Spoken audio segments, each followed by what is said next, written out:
Okay, today we're going to be working on just line segments, not angles. We've been working with angles the last couple of classes. And so today we're going to actually look at some line segments and more specifically chords in circles. So the learning target today is I can use chord segments to solve problems. So when chords intersect in a circle, multiply the smaller segment pieces and set them equal. So in other words, I have two chords here that intersect in the circle. So it splits them into four smaller pieces. So XS, SO, SY, SR. Okay.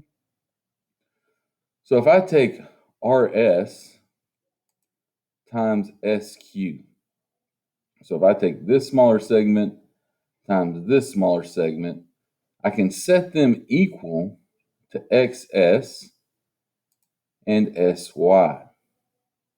Okay. So that's kind of the formula or the equation that we're going to be looking at setting up. Most likely we're going to be missing a section or a part, and then they'll work that away. Okay. So let's look at an example.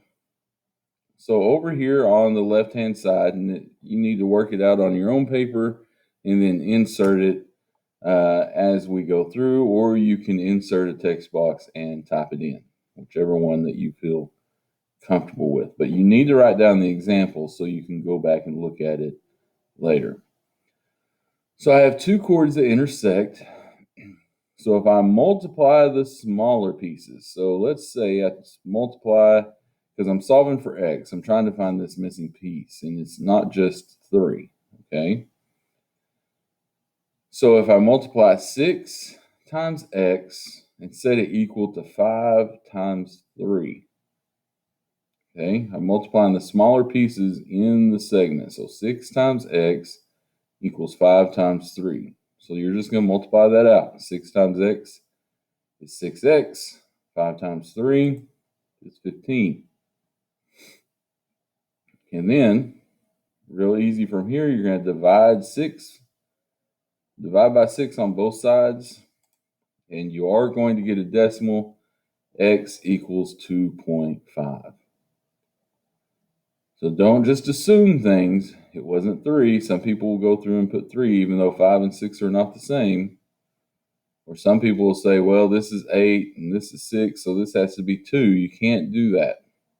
You have to take this approach. All right, let's look at this next one. I have 3 times x equals 4 times 6. So 3 times x is 3x. 4 times 6 is 24. So 3x equals 24. Divide by 3 on both sides. X equals 8.